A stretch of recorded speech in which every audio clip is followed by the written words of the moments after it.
राम राम दोस्तों, आप सभी का फिर से स्वागत है हमारे चैनल सरकारी दामाद पर। दोस्तों, आज हम एक मिशन की शुरुआत करने जा रहे हैं जिसमें हम राजस्थान की गवर्नमेंट वैकेंसी के रिलेटेड 1 लाख क्वेश्चंस को कवर करेंगे। तो आइए शुरू करते हैं। किसके शासनकाल में सबसे अधिक मंगोल आक्रमण हुए? बलवन। जो बलवन है, देखो इनका जो शासनकाल है वो है 1266 ईस्वी से 1287 ईस्वी, और इसके अंदर जो मंगोल आक्रमण हुए थे वो 2 बार हुए थे। फिर अलाउद्दीन खिलजी, इनका जो शासनकाल है ये है 1296 से 1316 के बीच में। तो इनके समय में जो मंगोल आक्रमण हुए थे वो सबसे ज़्यादा हुए थे और मंगोलों ने 7 बार आक्रमण किया था। और जो मोहम्मद बिन तुगलक है, उनके शासनकाल में तो 1 बार ही मंगोल आक्रमण हुआ, और फिरोज तुगलक, इनके समय में ज़्यादा स्थानीय आक्रमण हुए थे। तो इसका जो सही आंसर है वह है अलाउद्दीन खिलजी, जिन्होंने 7 बार आक्रमण को झेला। अब हम देखते हैं नेक्स्ट क्वेश्चन। इनाम भूमि किसे दी जाती थी? तो विद्वान और जो धार्मिक व्यक्ति, ये इनाम जो भूमि होती है ये होती है कर मुक्त भूमि। तो ये जो दी जाती थी ये दी जाती थी विद्वान और धार्मिक व्यक्ति को। अब इसमें जैसे हम दूसरे ऑप्शंस देखें, जैसे मनसबदार, ये तो होती थी जो जागीरदारों को दी जाती है, जैसे जागीर भूमि के अंतर्गत आती है। और जो जैसे अब ये पैतृक राजस्व संग्राहक है, ये तो राजस्व को एकत्र करने का कार्य करते थे। और कुलीन जो है ये तो एक समाज का वर्ग है जिसको हम उच्च वर्ग से संबंधित करते हैं। तो इनाम भूमि, इसका जो आंसर होना चाहिए वो है विद्वान और धार्मिक व्यक्ति। Next question. राजा मान सिंह के पास कुल कितनी मनसबदारी थी? जैसे कि हम जानते हैं कि जो राजा मान सिंह थे ये अकबर के नवरत्नों में से एक थे, और उस समय और सबसे ज़्यादा जो मनसबदारी थी वो इन्हीं के पास थी, वो थी 7000। इसका जो सही उत्तर होगा वो होगा 7000। Next question.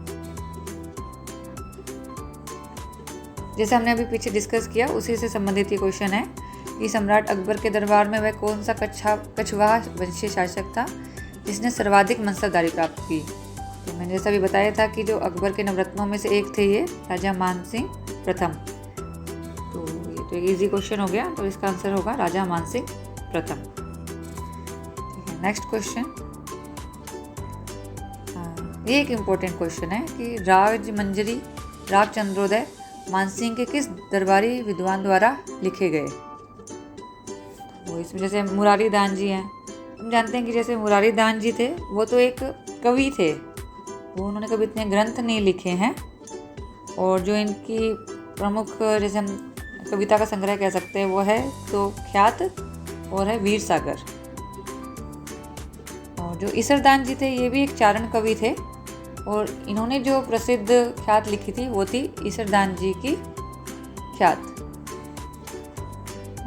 पुंडरीक विट्ठल, पुंडरीक विट्ठल थे, ये इसका सही उत्तर है, क्योंकि ये जो राजमंजरी और राग चंद्रोदय है ये पुंडरीक विट्ठल द्वारा ही लिखी गई थी। और जो पंडित जगन्नाथ थे वो एक संस्कृत के कवि थे, और इनकी जो प्रमुख रचनाएं हैं वो है रस गंगाधर और गंगा लहरी।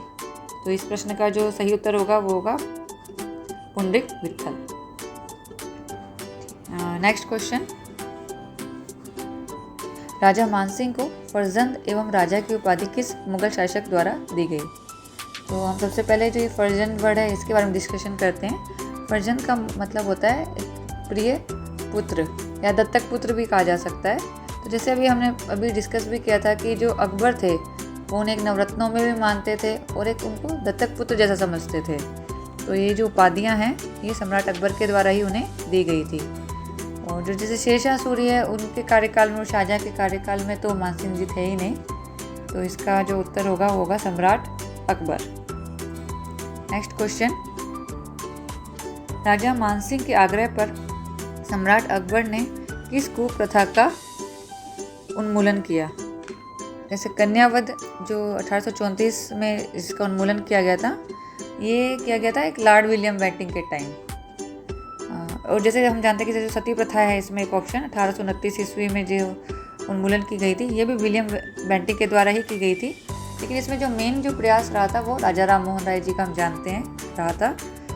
और जो ये डाबरिया प्रथा है 1534 ईस्वी में जिसका उन्मूलन हुआ था, इसका मतलब है कि जो दहेज में हम जो कुंवारी लड़कियों को जो राजा महाराजा होते थे या सेठ कुलीन लोग होते थे उनके द्वारा भेजा जाता था, तो ये उस समय नहीं थी। तो इसका जो सही उत्तर है वह है दास प्रथा।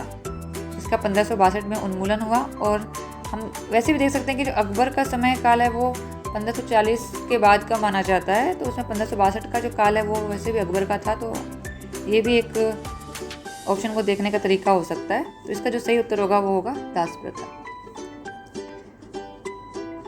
नेक्स्ट क्वेश्चन, राजा मानसिंह का जन्म हुआ था, का जो उत्तर होगा वो होगा मौजमाबाद जयपुर में, क्योंकि जो आमेर का किला है, आमेर है, तो ये जयपुर से ही संबंधित है। तो राजा मानसिंह का जन्म भी जयपुर में मौजमाबाद में हुआ था। नेक्स्ट क्वेश्चन, आमेर का कौन सा शासक अकबर के नवरत्नों में से एक था? तो ये क्वेश्चन तो हमने अभी डिस्कस किया था कि अकबर के नवरत्नों में जो शामिल थे वो थे मानसिंह। जो भारमल जी थे वो तो मानसिंह के दादाजी थे। और जो राय सिंह है इनका संबंध तो हम जानते हैं जैसे कि बीकानेर से है, तो ये बीकानेर से संबंधित थे। और जो जयसिंह है, ये सवाई जयसिंह है, ये भी जयपुर से संबंधित थे, लेकिन इनका जो कार्यकाल है वो आगे का आता है। तो इसका जो सही उत्तर होगा वो होगा मानसिंह। नेक्स्ट क्वेश्चन, चौहानों का सर्वाधिक विस्तार किस शासक के काल में हुआ? तो पहला ऑप्शन है इसमें अर्णोराज। तो हम जानते हैं कि जो अर्णोराज जी थे उन्होंने तो जैसे आना सागर झील का निर्माण कराया, आदिवरा मंदिर बनवाया, तो इनके टाइम इतना विस्तार नहीं हुआ था। दूसरा है पृथ्वीराज चौहान, जिसको हम जानते हैं राय पिथौरा की उपाधि थी इनके पास, और इन्होंने तराइन के युद्ध लड़े थे, तराइन का प्रथम युद्ध और द्वितीय युद्ध। और प्रथम युद्ध में तो पृथ्वीराज विजय रहे थे, और जो द्वितीय युद्ध है उसमें मोहम्मद गोरी की विजय हुई थी। और वासुदेव जी हैं, ये तो जो चौहान हैं उनके संस्थापक माने जाते हैं। और जो लास्ट ऑप्शन है वो है विग्रहराज चतुर्थ।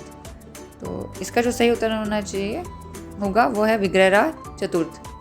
इनके ही शासनकाल में देखा जाता है कि जो चौहानों का शासनकाल था वो दिल्ली तक फैल गया था।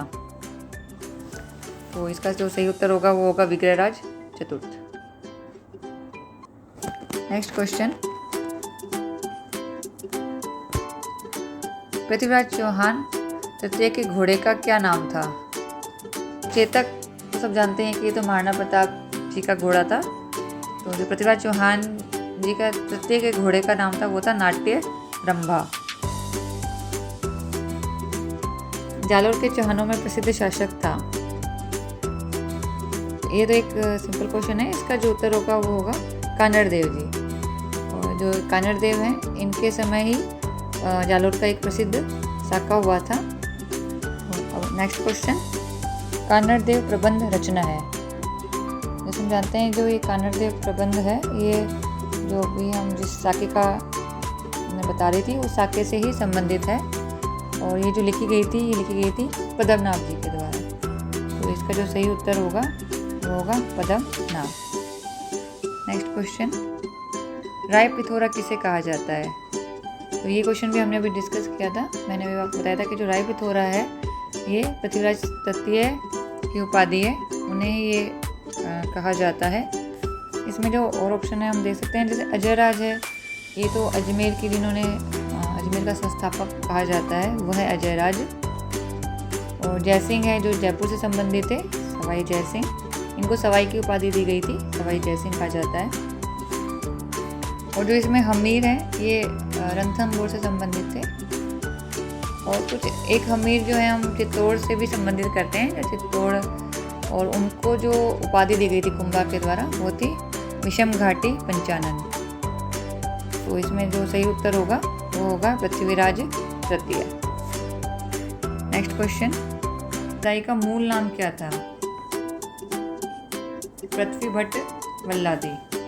इसका जो सही उत्तर होगा वो होगा पृथ्वी भट्ट वल्लादी।